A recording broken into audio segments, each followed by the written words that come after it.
India शायद इकलौता ऐसा देश होगा जिसके जवान तो सरहद पे लड़ रहे हैं, लेकिन देश के लोग उस दुश्मन से गले मिल रहे हैं। आप खुद ही कॉन्ट्रास्ट देखो ना। ये है पाकिस्तान के एक सीनियर जर्नलिस्ट की हमारे बारे में सोच। अच्छा सर, आपने बराह रास्त लड़ने का फैसला कर लिया, बंदूक उठाने का फैसला कर लिया, खुदा ना खास्ता जंग हो जाती है, तो ख्वाहिश क्या है आपकी? इंडियन एक्टर से हमारी लौंडियां बन के आती हैं तो हमें इजाजत है लौंडी बनाने की कि नहीं है इजाजत? अच्छा, उसमें भी कोई आपकी चॉइस है? वो काफी है, लेकिन आप उसको छोड़ दें। नहीं सर, मैंने घर भी तो जाना है अपने यार। कह रहा है कि अगर कल को पाकिस्तान इंडिया पर कब्जा कर लेता है तो मेरे तो एक ही ख्वाहिश है कि क्या हम बॉलीवुड एक्ट्रेसेस को हमारी सेक्स स्लेव्स बना सकते हैं। लेकिन उन्हीं बॉलीवुड एक्ट्रेसेस का पाकिस्तान के लिए सपोर्ट देखो। काफी जगह घूमी हूँ, लेकिन लंदन, न्यूयॉर्क, इस्तांबुल, पेरिस सब फेल है लाहौर के सामने। इंडिया के सबसे पॉपुलर सेलिब्रिटी उनके बारे में ये कह रहे थे, वो भी 26/11 के अटैक के बाद। Pakistani players are the best T20 players in the world. वो कलाकार ये दो अलग-अलग सब्जेक्ट्स हैं, वो टेररिस्ट थे, ये कलाकार हैं। पहलगाम अटैक के बाद इंडियन गवर्नमेंट ने सारे पाकिस्तानी एक्टर्स के सोशल मीडिया अकाउंट्स बैन कर दिए, पर हम इंडियंस इन एक्टर्स के पीछे इतने पागल हैं कि हानिया आमिर और मावरा हुसैन के बैंड अकाउंट्स को एक्सेस करने के लिए इंडियंस VPN का सब्सक्रिप्शन खरीद रहे हैं। इनफैक्ट जब इस अटैक के बाद हानिया आमिर को दिलजीत की मूवी से निकालने की बातें चल रही थी, उसके रिपोर्ट्स आ रहे थे, तब हानिया से ज्यादा तो कुछ इंडियंस ऑफेंड हो गए थे। आप सोचो हमारे देश में चल क्या रहा है। अभी पहलगाम अटैक से पहले फवाद खान की मूवी आबिर गुलाल इंडियन सिनेमा में अभी मई में ही रिलीज होने वाली थी। रिपोर्ट्स है कि पाकिस्तान के एक मिलिट्री ऑफिसर की बेटी ईमान इस्माइल को भी प्रभास की एक अपकमिंग मूवी के लिए साइन किया गया था, फौजी नाम की। हानिया आमिर को भी दिलजीत दोसांझ की मूवी सरदार जी 3 के लिए साइन करने की रिपोर्ट्स थी, और हनी सिंह और आतिफ असलाम की भी एक नए म्यूजिक एल्बम के लिए कोलैबोरेशन होने की भी रिपोर्ट्स थी। ये सब छोड़ दो, मौला जट नाम की एक पिक्चर रिलीज होने वाली थी जिसमें फवाद खान, माहिरा खान और हमजा अली एक्टर्स है। हमजा अली आप जानते हो ये कौन है? हाफिज सईद का फैन। इसने खुद ही कहा है कि भले ही इंडियन गवर्नमेंट बोले कि हाफिज एक टेररिस्ट है, मैं नहीं मानता। मेरे लिए तो हाफिज सईद एक राइटियस मैन है। पहलगाम अटैक और 26/11 के पीछे का मास्टरमाइंड, ऐसे आतंकवादी हमले जिसमें 175 इंडियंस की जान चली गई थी, वो हाफिज सईद इस बंदे के लिए एक राइटियस आदमी है और इनकी पिक्चर को हम इंडिया में रिलीज होने देने वाले थे। यार हम और कुछ पाकिस्तान से सीखे ना सीखे, एक बात तो हमें जरूर सीखनी चाहिए, पेट्रियटिज्म, देश के प्रति प्यार। हानिया आमिर जिसको सरदार जी 3 मूवी मिलने वाली थी, और फवाद खान दोनों ऑपरेशन सिंदूर के लिए इंडियन आर्मी को कावर्ड और शेमफुल बोल रहे हैं। रईस मूवी की एक्ट्रेस माहिरा खान तो इंडिया के अटैक्स को कंडेम करते हुए इंडिया को ही झूठी कंट्री बता रही है। वो कह रही है कि हमारे देश को बिना कोई रीजन के इंडिया हमेशा ब्लेम कर देता है। रिसेंट की ही न्यूज है, पाकिस्तान में LET के जो टेररिस्ट मारे गए ऑपरेशन सिंदूर में, उनके लिए एक स्टेट फ्यूनरल रखा गया और LET कमांडर अब्दुल रौफ जो कि एक UN डेजिग्नेटेड आतंकवादी है, वो इस फ्यूनरल को हेड कर रहा था और पाकिस्तानी आर्मी उसमें पार्टिसिपेट कर रही थी। इसके बाद भी इनको प्रूफ चाहिए। मावरा हुसैन, फरहान सैयद, बिलाल अब्बास, हर पाकिस्तानी एक्टर आज इंडिया के खिलाफ है। उनकी एक टीवी एक्ट्रेस दुरेफ फिशान सलीम, जिसको भी इंडियन से काफी व्यूअरशिप मिलती है, उसका अभी एक पोस्ट वायरल हो रहा है जिसमें वो हिंदुत्व को एक सुप्रीमिस्ट आइडियोलॉजी बता रही है। लेकिन जब भी पाकिस्तान ने इंडिया पर अटैक्स किए, ये सारे एक्टर्स चुप हो जाते हैं या फिर इवन वर्स उसे सपोर्ट करते हैं। The Pakistani actor cum singer Ali Zafar came out in support of Pakistani Prime Minister Imran Khan and applauded his speech as he addressed India over the Pulwama terror attack. Pakistani cricketers तो इनसे भी एक कदम आगे हैं। कई बार ये anti India और Hindu phobic बातें कर चुके हैं। इनके एक्स कैप्टन शाहिद अफरी ने तो पहलगाम अटैक का पूरा ब्लेम इंडिया और इंडियन आर्मी पे डाल दिया। खुद ही ब्लंडर्स मारते रहते हैं, खुद ही लोगों को मरवा देते हैं, फिर उनकी वीडियोस दिखाते हैं कि नहीं वो तो जिंदा है। इसके पहले भी शाहिद एंटी हिंदू स्टेटमेंट्स बहुत बार दे चुके हैं। टीवी के सामने स्टार प्लस चल रहा था और वो इंडियन ड्रामों में क्या होता है, थाली लेके यूं करके क्या कहते हैं उसको, पता नहीं, आरती, पता नहीं क्या, वो यूं कर रही टीवी के सामने खड़े हो गए।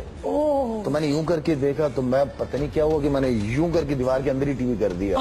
शोएब अख्तर ने तो ओपन मीडिया में गजवा हिंद की बात कही थी। ये भी लिखा गया है कि गजवा हिंद के बारे में भी लिखा गया, अटक कर दरिया दो दफा रंगीन होगा खून से, शुमाल मशरिक फौजी निकलेंगे तब आप वो कश्मीर फतह करेंगे, उसके बाद इंशाल्लाह आगे चलेंगे। हमें एक बात समझनी है कि हम चाहे जितनी भी कोशिश कर ले पाकिस्तान से सुलह करने की, उनके तरफ दोस्ती का हाथ बढ़ाने की, पाकिस्तान की जनता उसे कभी भी रेसिप्रोकेट नहीं करेगी।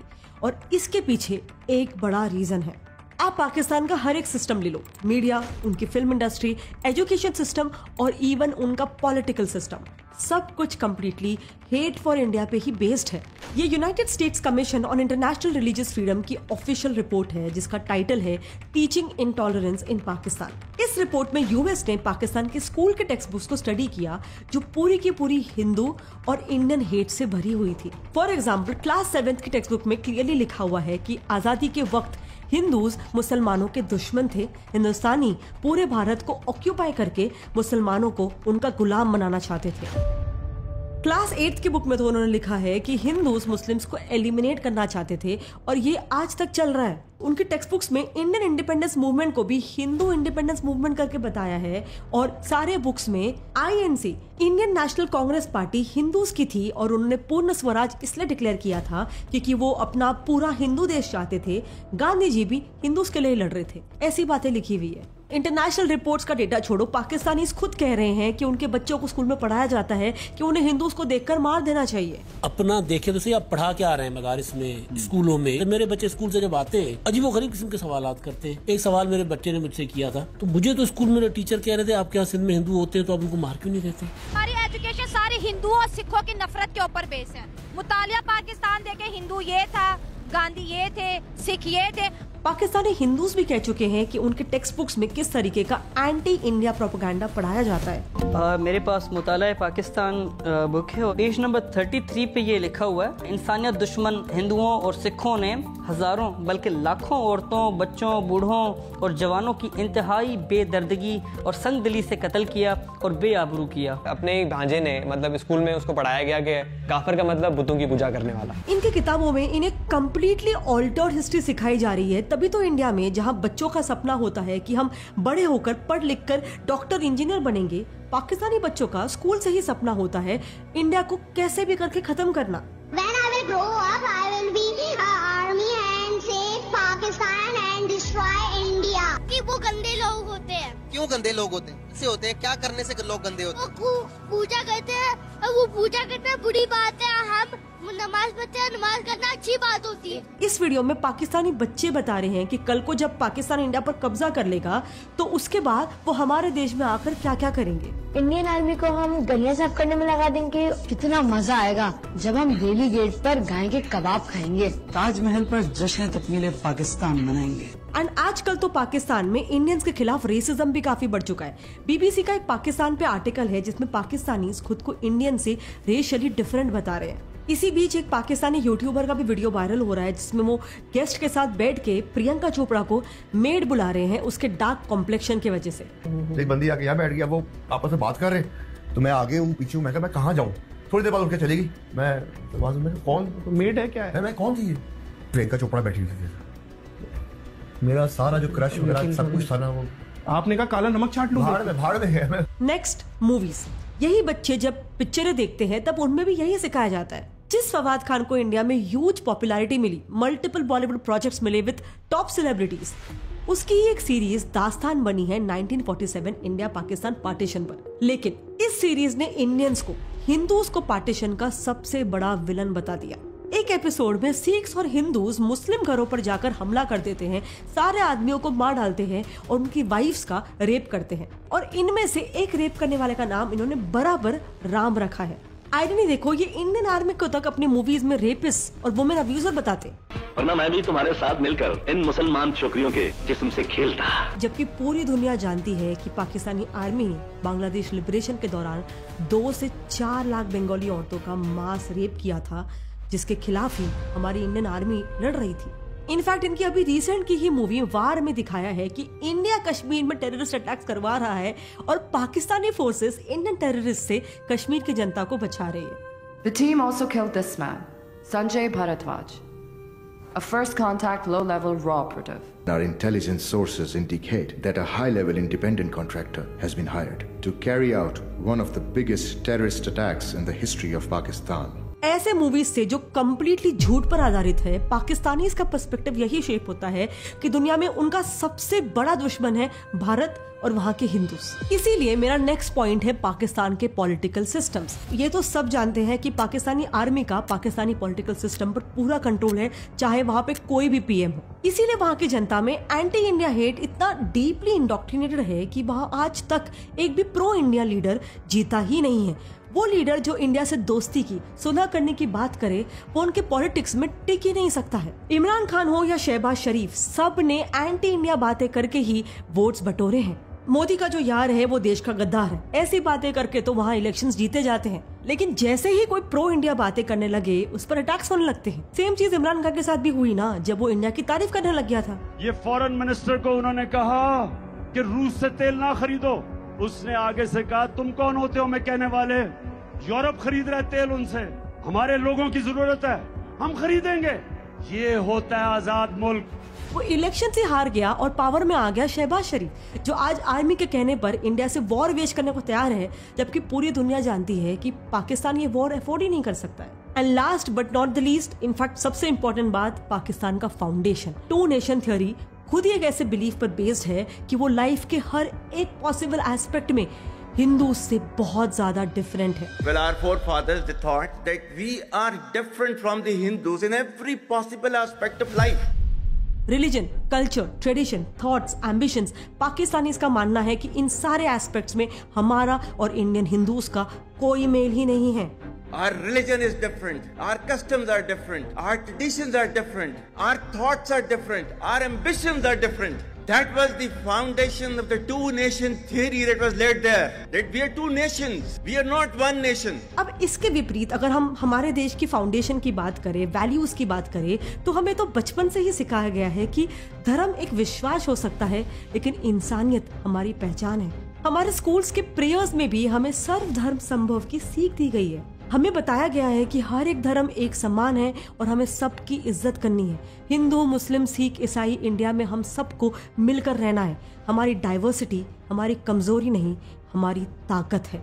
और इसीलिए असल मायने में हम सेक्युलर है, क्योंकि हमने अपने देश के अंदर एक दूसरे के लिए, सबके लिए जगह बनाई है, सिर्फ जमीन के टुकड़ों में नहीं, दिलों के कोने में भी, जो पाकिस्तान किसी दूसरे धर्म के लिए करने की सोच भी नहीं सकता है। इसीलिए हाँ, मेरा भी मानना है कि जब तक पाकिस्तान की ऐसी डिवाइसिव सोच है, जब तक पाकिस्तान की हर एक सिस्टम, उनका एजुकेशन सिस्टम, उनकी फिल्म इंडस्ट्री, उनके पॉलिटिकल सिस्टम्स, उनकी जनता में हिंदुस्तान के प्रति नफरत खोलते रहेगी, तब तक इंडिया और पाकिस्तान के बीच भी ये जंग जारी रहेगी। और इसीलिए मेरा ये भी मानना है कि सिर्फ जब इंडिया और पाकिस्तान के बीच इस तरीके के इश्यूज एस्केलेट हो, हमें सिर्फ तब उनके प्रोडक्ट्स का, उनके लोगों का, एक्टर्स का, सिंगर्स का बॉयकॉट नहीं करना चाहिए, ये जारी रहना चाहिए। पुलवामा अटैक के बाद जैसे ही चीजें थोड़ी सी शांत हो गई, इंडियन कोर्ट्स ने बैन को लिफ्ट कर दिया।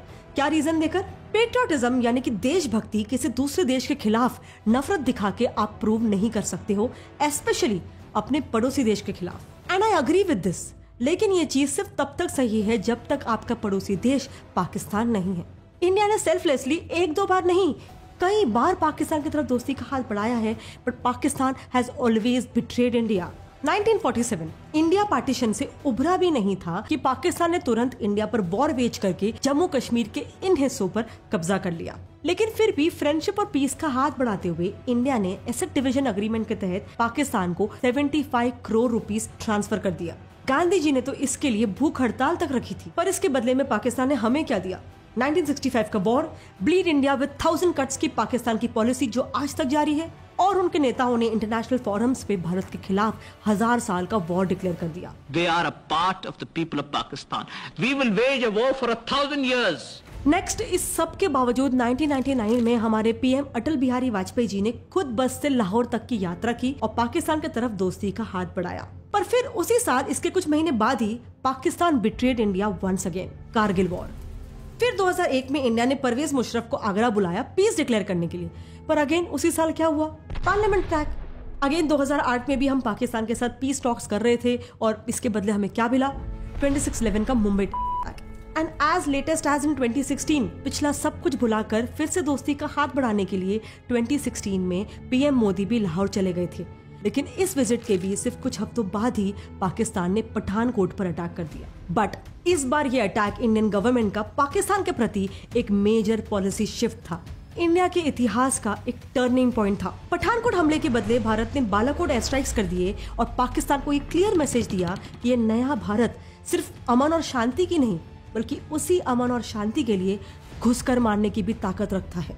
अब देरी से ही सही इंडियन गवर्नमेंट ने तो पॉलिसी शिफ्ट कर लिया है। वो समझ चुके हैं कि पाकिस्तान के साथ ये पीस का ढोंग करके कोई फायदा नहीं है, पर अभी भी हमारे इंडियंस को, हमारे सिविलियंस को भ्रम से बाहर निकलने की जरूरत है। अभी भी बहुत सारे इंडियंस हैं जो उसी सोच में विश्वास रखते हैं कि भारत और पाकिस्तान तो दो बिछड़े हुए भाई है, दोनों देश एक ही है। बट ये हम सोचते हैं, पाकिस्तान नहीं। आज उनका बच्चा बोलता है कि भारत को तबाह कर देंगे, मैप से मिटा देंगे। ये बात हमें मान लेनी चाहिए। पाकिस्तान हमेशा हमारा दुश्मन था, है और शायद आगे भी रहेगा। समय आ गया है कि हम भी इमोशनल फूल्स बनना बंद कर दें और जो जवान बॉर्डर पे हमारे लिए खून बहा रहे हैं उनके कातिलों को सपोर्ट ना करें। ना इकोनॉमिकल सपोर्ट, ना हमारे देश में कोई अपॉर्चुनिटीज देने का सपोर्ट। अपने घर पे आराम से बैठ के this is the least we can do. जय हिंद।